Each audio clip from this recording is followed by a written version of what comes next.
చాలామందికి brushing techniques కోసం చాలా డౌట్స్ ఉంటాయి.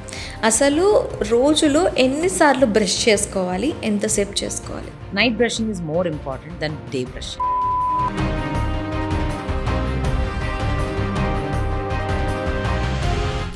అయితే క్లీనింగ్ అనేది 6 మంత్స్‌కి ఒకసారి చేసుకోవాలి అంటారు. ఇది అవాయిడ్ చేయటం వల్ల ఏమైనా ప్రాబ్లమ్స్ వస్తాయేమో? చిన్న క్యావిటీ అనుకోండి, ఇవాళ స్టేజ్ 1లో ఉంది, ఫిల్లింగ్ సరిపోదు. అదే ఒక 6 నెలల తర్వాత వెళ్ళారనుకోండి, అదే పన్ను రూట్ కెనాల్‌కి వెళ్తుంది. ఈ పళ్ళు వైట్నింగ్ చేసేటప్పుడు పళ్ళు పలచబడిపోతాయి అని చెప్పంటారు. ఇది ఎంతవరకు నిజం? నన్ను అడిగితేనండి, వైటనింగ్ అనేది ఒక డెంటల్ క్లినిక్‌లోనే డెంటిస్ట్ ముందే డెంటిస్ట్ ఆధ్వర్యంలో చేపించుకుంటేనే మంచిది.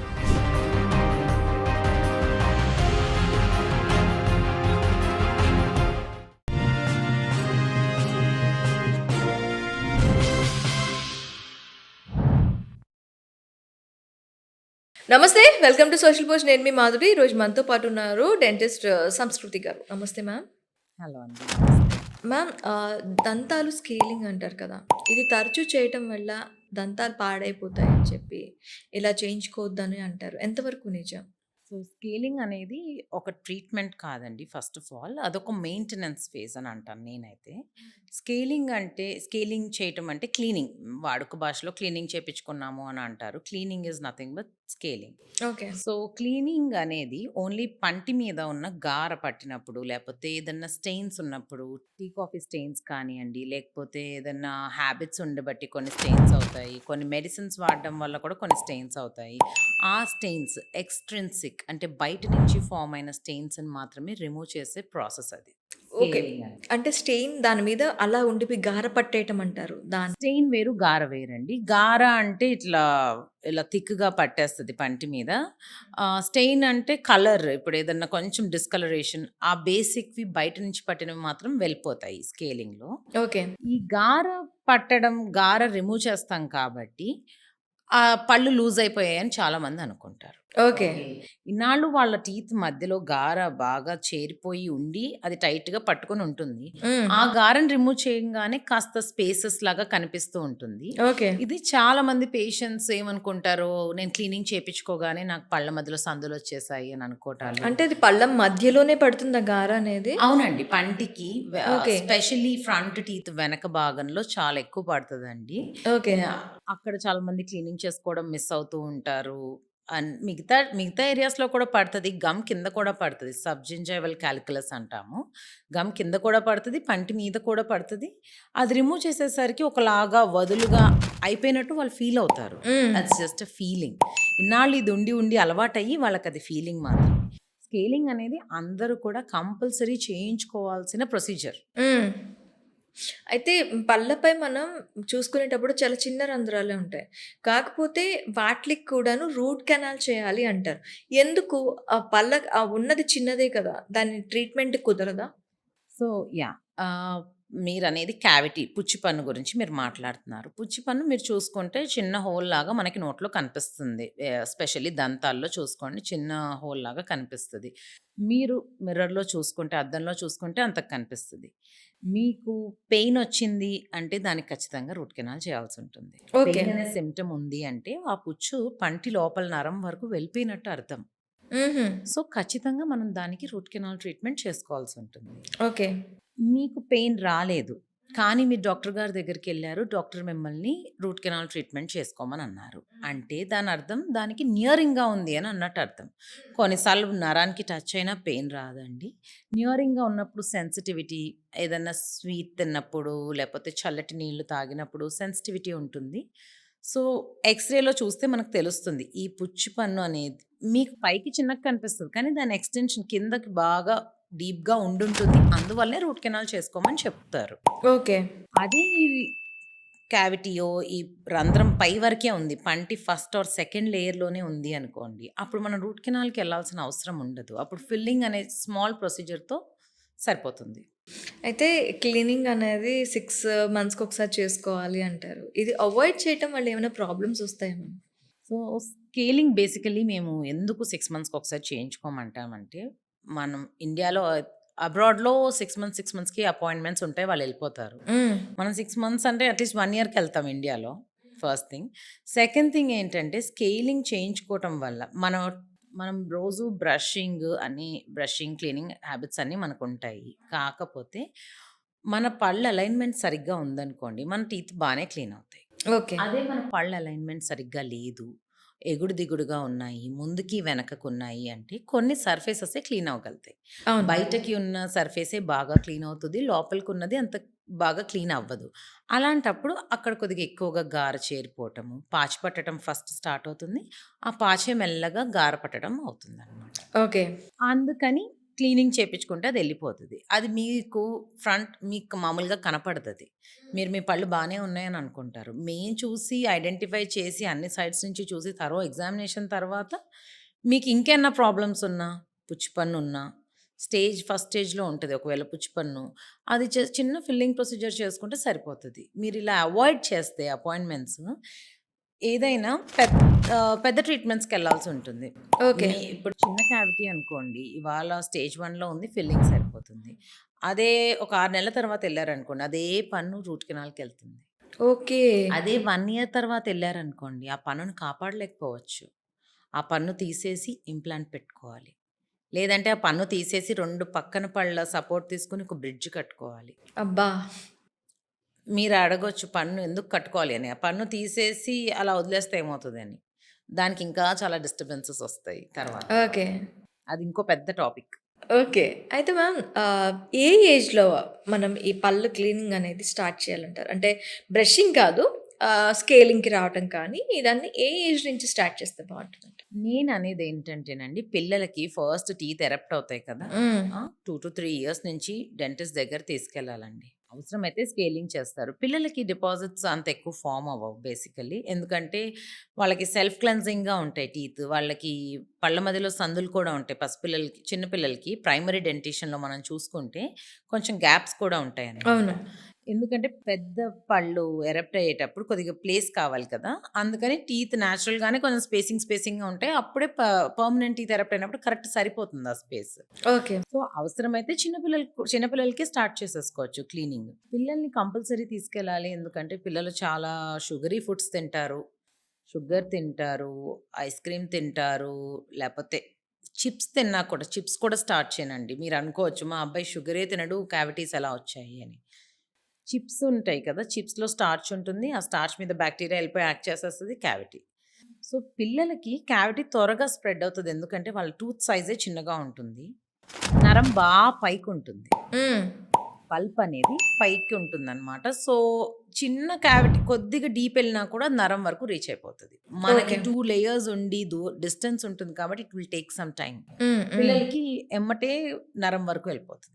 ఓకే. సో, ఎవ్రీ 6 మంత్స్ తీసుకెళ్ళటం చాలా కరెక్ట్. అండ్ ఎరప్షన్ హ్మ్. 7-8 ఇయర్స్ తర్వాత వాళ్ళకి పర్మనెంట్ టీత్ ఎరప్ట్ అవుతా ఉంటాయి కదా! హ్మ్. అవి కూడా ఎలా ఎరప్ట్ అవుతున్నాయి కరెక్ట్‌గానే ఎవ్రీథింగ్ ఈజ్ అకార్డింగ్ టు క్రొనాలజీయా కాదా అనేది చూసుకోవటానికి కూడా ఉంటుంది. పళ్ళలో పెయిన్ లేకపోయినా డికే ఉంటుంది అంటారు కదా! ఆ! అసలు దీనికి రీజన్ ఏంటి? సో, డీకే అనేది పన్ను పుచ్చిపోవడం అండి. డీకే అంటే పంటి యొక్క క్యావిటీ. హ్మ్. పిప్పి పన్ను తెలుగులో. ఓకే. డీకే అనేది పళ్ళ మీద ఉంటుంది. ప్రతిసారి పెయిన్ వస్తదని చెప్పలేము. పంటికి 3 లేయర్స్ ఉంటాయి ముందు చెప్పినట్టు. Enamel, dentine, pulp. పల్ప్ అంటే నరం. ఎనామెల్‌లో ఉన్నంత వరకు మనకి మోస్ట్‌లీ ఏం సింప్టమ్ తెలీదండి. కానీ పుచ్చుంటుంది. నల్లటి స్కార్ చిన్నగా హోల్ లాగా ఉంటుంది. మనం అనుకోవచ్చు చిన్న హోల్ కదా అని. కానీ మనం అది రిమూవ్ చేసినప్పుడు తెలుస్తది లోపల ఎంతవరకు ఎక్స్‌టెండ్ అయిపోయి ఉందో. ఓకే.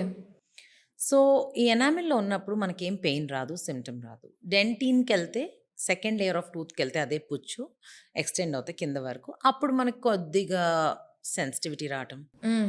చల్లటి నీళ్ళు తాగినప్పుడు జివ్వని లాగి మళ్ళీ ఎమ్మటే ఆగిపోవటము. లేపోతే ఏదైనా స్వీట్ తిన్నప్పుడు ఒక సెన్సేషన్ వచ్చి మళ్ళీ ఎమ్మటే ఆగిపోవటం జరుగుతుంది. సో, ఇది first and second stages of టూత్‌లో ఉన్నప్పుడు ఇలా జరుగుతుంది. అప్పుడు కూడా మనం కంపల్సరీ ఫిల్లింగ్ చేసుకోవాలి. ఓకే. పంటిని ఫిల్ చేసుకోవాలి. రెస్టోరేషన్ అంటాము. కంపల్సరీ ఉన్న డీకేని రిమూవ్ చేసేసి అక్కడ సిమెంట్ అంటే రెసిన్ సిమెంట్ గానీ, నార్మల్ సిమెంట్ కానీ, డెంటల్ సిమెంట్స్ హ్మ్. వాటితోటి ఫిల్ చేస్తాము. ఓకే. Cement okay. అంటే మళ్ళీ సిమెంట్ నార్మల్ అంటే cement. Dental cement. Okay.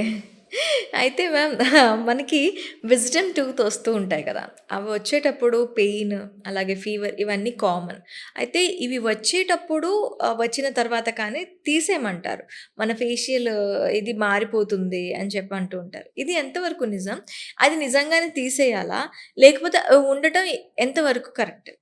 So, wisdom tooth అనేది బేసికల్లీ మనం పెద్దయ్యాక ఎరప్ట్ అయ్యే టీత్ అండి. మనం హ్మ్. 18 ఇయర్స్ దాటాక వచ్చే పళ్ళు 18-24 దాని రేంజ్ ఉంటుంది. అప్పుడు ఎరప్ట్ అయ్యే టూత్ కాబట్టి దాన్ని విజ్డమ్ టూత్ అంటారు basically. Okay. Okay. Wisdom tooth అనంగానే చాలామంది తీపిచ్చేసుకోవాలనుకుంటారు. విజ్డమ్ టూత్ ఎరప్ట్ అయ్యి మనల్ని ఇబ్బంది పెడుతుంది అన్నప్పుడు తీపిచ్చుకోవాలి. లేదంటే తీపిచ్చుకోవాల్సిన అవసరం లేదు.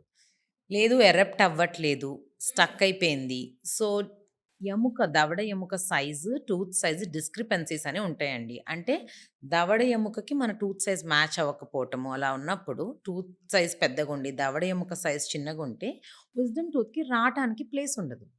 ఎరప్ట్ అవ్వటానికి ప్లేస్ ఉండదు. అప్పుడు అది మధ్యలో ఆగిపోతుంది. ఓకే. ఎముకలో ఉండి బయటికి రాలేక, లేపోతే అక్కడ చిగురు కొంచెం వాసి అలా ఇబ్బందిగా ఉంటుంది. పెయినొస్తుంటుంది. వాపొస్తూ ఉంటుంది. అలాంటప్పుడు అలా ఇబ్బందున్నప్పుడు ఖచ్చితంగా తీయించుకోవాలండి. That is only better. లేదు మీకు ఎరప్ట్ అయిపోయింది. మామూలుగానే ఎరప్ట్ అయిపోయింది. కానీ కొంచెం పొజిషన్‌లో లేదు. కొద్దిగా అటు ఇటుగా ఉంది. మీకు క్లీనింగ్‌కి ఇబ్బందిగా ఉంది. ఫుడెళ్ళి రోజు అక్కడ చేరుతోంది. అలా ఉన్నా కూడా హైజీన్ మెయింటైన్ చేయడానికి ఇబ్బందిగా ఉన్నా కూడా నన్నడిగితే విజ్డమ్ టూత్ తీపిచ్చుకోవాలి. ఓకే. అదే మీకు స్ట్రెయిట్‌గా వచ్చింది. మీరు క్లీన్ చేసుకోగలుగుతున్నారు. మీ బ్రష్ ఎళ్లి అక్కడికి రీచ్ అవుతుంది. You are able to clean it very well అంటే అస్సలు తీయించుకోవాల్సిన అవసరమే లేదండి. పిల్లల్లో క్రూక్డ్ టీత్ ఇవి రాడానికి జెనెటిక్స్ ఏమైనా కారణమై ఉంటుందా? లేకపోతే వాళ్ళ ఎర్లీ హ్యాబిట్స్ థంబ్ సకింగ్ లేకపోతే ఆహ్, పళ్ళు నాలుకతో తోస్తూ ఉంటారు ఇలా. అంటే కొంతమందికి పళ్ళలో తోస్తూ ఉంటే చిన్నప్పుడు నేను విన్నాను. ఆహ్, కొంచెం పళ్ళు ఎత్తుగా వస్తాయి. ఇలాంటివన్నీ చెప్తూ ఉంటారు. సో, అన్నీ నిజంగా రీజన్సా? యెస్ అండి. ఓకే. 100% అవే రీజన్స్. మనం డెవలప్ అయ్యేటప్పుడు హ్మ్. మనం ఈ హ్మ్. హ్యాబిట్స్ చేస్తున్నాము. థంబ్ సకింగ్ అనే హ్యాబిట్ అని అన్నారు కదా! థంబ్ ఇలా పెట్టుకొని థంబ్ సకింగ్ చేసే పిల్లల్లో థంబ్ పెట్టుకొని ఇలా పుష్ చేస్తుంటారు ఆళ్ళకి తెలియకుండానే. ఓకే. పైన దవడ పాలెట్ అంటాము దీన్ని. ఆళ్ళకి థంబ్ సకింగ్ చేసిన పిల్లలకి ఎలా ఎరప్ట్ అవుతాయంటే టీత్ ఇదంతా వి షేప్ అయిపోతుంది. ఇలా థంబ్ పెట్టుకొని మనకి యూ షేప్ ఉండాల్సిన ఆర్చ్ వి షేప్ అయిపోతది ఫస్ట్ థింగ్. థంబ్ పెట్టుకొని అండ్ టూత్ ఏమో మామూలుగా యూ షేప్ ఉండాలి కదా! ఈ 2 టీతే ముందుకుంటాయి. ముందు టీత్ ముందుకుండి పక్కవి ఇలా వెనక్కెళ్ళిపోతాయి. మళ్ళా బ్రేసెస్ చేసుకోనో, ఆర్చ్ ఎక్స్‌పాన్షన్ చేసుకోనో వాటిని కరెక్ట్ చేసుకోవాల్సి ఉంటుంది. Okay. At the same time మీరన్నట్టు టంగ్ థ్రస్టింగ్ అంటాం. నాలుకతో తొయ్యటం. అది కూడా పళ్ళనిలా మీరు రోజు ఇలా తోస్తుంటే పళ్ళు ముందుకే కదా వెళ్ళేది. ఓకే. ఆ! గ్యాప్స్ అవుతాయి. అంత స్ట్రాంగ్ అవన్నీ టీత్ కూడా. అవుతాయి. అంటే ఇట్స్ మసిల్ కదండీ పుష్ చేసేది. టంగ్ ఒక మసిలే కదా! అవును. హ్మ్. మరి అవుతాయి. దానివల్ల కూడా అవుతాయి. And at the same time genetics కూడా. ఓకే. ఇప్పుడు పేరెంట్స్‌కి ముందుకి, వెనకకి ఉంటే పిల్లలకి రావటం, పేరెంట్స్‌కి పళ్ళ మధ్యలో గ్యాప్ ఉంటే పిల్లలకి రావటం అనేది కూడా జరుగుతుంది. గమ్ డిసీజెస్ ఉంటే హార్ట్‌లో ప్రాబ్లమ్స్ వస్తాయంటారు నిజమేనా? సో, మన నోట్లో ఉండే బాక్టీరియాని మనము లోపలికి తీసుకెళ్తాం లోపలికి మింగుతాం కదండీ! సో, మన బాడీలోకి ఆ బాక్టీరియా వెళ్తున్నట్టు. హ్మ్. సో, బాక్టీరియా లోపలికెళ్ళటం అనేది డెఫినైట్‌లీ మంచిదా? కాదా? మీరు చెప్పండి. కాదు. కాదు. సో, మిగతా ప్రాబ్లమ్స్ రావటానికి చాలా ఛాన్సెస్ ఉన్నాయి. అంటే ఇప్పుడు ఒకవేళ మన గమ్స్ డిసీజెస్ ఉన్నాయి. మనకి క్యావిటీస్ ఉన్నాయి. లేదంటే ఇన్ఫెక్షన్స్ ఉన్నాయి అంటే పళ్ళలో ఇన్ఫెక్షన్స్ మన బాడీలో ఏ పార్ట్ మీద పడే అవకాశాలుంటాయి? మెయిన్‌లీ సో, యాక్చువల్లీ మీరడిగే క్వెషన్ ఎలా ఉంది అంటే, ఇప్పుడు డయాబెటిస్ ఉన్న వాళ్ళకి పళ్ళ ప్రాబ్లమ్స్ కొద్దిగా ఎక్కువుంటాయి. ఓకే. ఓకే. డయాబెటిస్ వల్ల ఉంటాయా? పళ్ళ ప్రాబ్లమ్స్ వల్ల డయాబెటిస్ ఎఫెక్ట్ అవుతుందా? డయాబెటిస్ వల్ల పళ్ళు ఎఫెక్ట్ అవుతాయి. Okay. Okay. It goes hand in hand అనుకోండి. హ్మ్. సో, గమ్ డిసీజ్ ఎక్కువుంది, డయాబెటిస్ ఎక్కువవుతుంది అంటే గమ్ డిసీజ్ కూడా ప్రోగ్రెస్ అవుతది. ఓకే. మళ్ళీ దీన్ని మనం క్యూర్ చేసుకున్నాము అంటే ఇది కూడా కొద్దిగా తగ్గుతది. హుహు. It goes hand in hand diabetes and gum disease. Hmm. And మీరనేది బ్యాక్టీరియల్ ఎండోకార్డైటిస్ అంటున్నారు. హార్ట్‌కి ఎఫెక్ట్ ఉంటదా అంటే డెఫినైట్‌లీ నోట్లో బ్యాక్టీరియా ఉండడం అనేది కరెక్ట్ కాదు. Science has proven that heart డిసీజ్‌కి ఛాన్స్ ఉంది అని కూడా ప్రూవ్ చేశారు. ఓకే. అయితే మ్యామ్ చాలామందికి బ్రషింగ్ టెక్నిక్స్ కోసం చాలా డౌట్స్ ఉంటాయి. అసలు రోజులో ఎన్ని సార్లు బ్రష్ చేసుకోవాలి? ఎంతసేపు చేసుకోవాలి? రోజుకి కంపల్సరీ 2 టైమ్స్ బ్రష్ చేసుకోవాలండి. Compulsory 2 times. Morning, night. పొద్దున్న లెగవగానే బ్రష్ చేసుకోవాలి. మళ్ళా నైట్ పడుకునే ముందు బ్రష్ చేసుకొని పడుకోవాలి. Hmm. Night brushing is more important then day brushing I say. Okay. Because మనం డే నుంచి తిన్న ఆహారం అంతా పళ్ళ మధ్యలోనే ఉంటుంది. అది నైట్ టైమ్ మనం క్లీన్ చేసేసి పడుకుంటే ఆ బ్యాక్టీరియా ప్రోగ్రెస్ అవ్వకుండా ఉంటుంది ఫస్ట్ థింగ్. బ్రషింగే కాకుండా ఫ్లాసింగ్ కూడా చేసుకోవాలి. ఓకే. ఓకే. మనం బ్రష్ చేసుకోవాలి అంటే సర్క్యులర్ మోషన్‌లో చేసుకోవాలి. లేకపోతే 45 డిగ్రీస్ యాంగులేషన్‌లో చేసుకోవాలి. మిర్రర్ ముందు ఉండి చేసుకోవాలి ఫస్ట్ థింగ్. హ్మ్. ఇలా హారిజాంటల్‌గా చేసుకుంటే అది ప్రాపర్ బ్రషింగ్ టెక్నిక్ కాదు. ఓకే. మిర్రర్ ముందు నుంచి మొత్తం స్వీపింగ్ మోషన్‌లో పళ్ళకి, చిగురుకి మధ్యలో ఏదన్నా ఉందా? లేతే పంటికి మధ్యలో ఏమైనా ఉందా? అనేది క్లీన్ చేసుకోవడం బ్రషింగ్ బేసికల్లీ. హ్మ్. హ్మ్. హ్మ్. సో, ప్రతి ఒక్కళ్ళు 2 టైమ్స్ కంపల్సరీ చేసుకోవాలి. Morning and night. ఎంతసేపు చేసుకోవాలి? సేపు ఒక 2 మినిట్స్ చేసుకుంటే సరిపోతదండి. మనమేమి అవర్స్ చేసుకోకూడదు. అసలు ఎక్కువ సేపు చేసుకుంటే పళ్ళు అరిగిపోతాయి. అది ఇంకొక ప్రాబ్లమ్. నేను కొంతమందిని చూసాను. టూత్ పేస్ట్ ఒక చేతిలో పట్టుకుంటారు. అండ్ బ్రష్ పెడుతుంటారు, చేస్తుంటారు. పెడుతుంటారు, చేస్తుంటారు. How much quantity use the toothpaste? Paste pea size amount చాలండి. పేస్ట్ అనేది మనకొక ఫ్రెష్‌నెస్ కోసం. బ్రషింగ్ టెక్నిక్‌లోనే అంతా ఉంటుంది. పేస్ట్ వల్ల ఇది, అది అవుతదని ఏముండదు. ఓకే. కొంచెం ఇంత పీ సైజ్ పెట్టుకొని నీట్‌గా బ్రష్ చేసుకోవటమే. టైం అంత ఇంపార్టెంట్ కాదు. Technique important. Okay. Half an hour brush చేస్తే ఉన్న పళ్ళు అరిగిపోతాయండి. పళ్ళు అరిగిపోతాయా? డెఫినెట్‌లీ. ఓకే. అది ఇంకో పెద్ద సబ్జెక్ట్. హుహు. హాఫ్ అన్ అవర్ బ్రష్ చేసుకుంటే టీత్ అంతా అరిగిపోతాయి. హ్మ్. ఇమాజిన్ మన టీత్‌ని బ్రష్ చేసి ఇలా రుద్ది అవి అరిగిపోతాయి కదా! ఓకే. ఎస్పెషల్లీ చాలామంది ఎలా చేస్తారంటే బ్రష్ చేసుకునేటప్పుడు చాలామందికి సర్వైకల్ అబ్రేషన్ అంటాం. అంటే చిగురు దగ్గర చాలా మందికి పొయ్యి ఉంటుంది. అరిగిపోయి ఉంటుంది already. Because vigorous brushing technique వల్ల అది జరుగుతుంది. పళ్ళని జాగ్రత్తగా చూసుకోండి. ఓకే. తోమి చూసుకోవద్దు. రూట్ కెనాల్‌ని ఎవరికి మీరు సజెస్ట్ చేస్తారు? రూట్ కెనాల్ అనేది కంప్లీట్‌లీ ఆహ్, సింప్టమ్ బేస్డ్ ట్రీట్మెంట్ ప్లాన్ అండి. ఎవరికైతే పంట్లో పుచ్చుండి, ఆ పుచ్చు నరానికి వెళ్తే వాళ్ళకి రూట్ కెనాల్ ట్రీట్మెంట్ ఉంటుంది. అయితే ఇది పెయిన్‌ఫుల్లా మ్యామ్? అస్సలు కాదండి. Science has improved so much. Root canal procedure అనేది లోకల్ అనస్థీషియాలో చేసే ప్రొసీజర్. ఒక గుడ్ ఎండోడాంటిస్ట్ చేస్తే గనక అసలు మీకు పెయినే ఉండదు. ఇక్కడ నంబ్‌నెస్ ఇంజెక్షన్ ఇస్తాం. ఎక్కడైతే క్యావిటీ ఉందో ఆ పర్టిక్యులర్ పంటికి చిన్న రంధ్రం చేసి ఒక 45 మినిట్స్ టు 1 అవర్ ప్రొసీజర్ ఉంటుంది.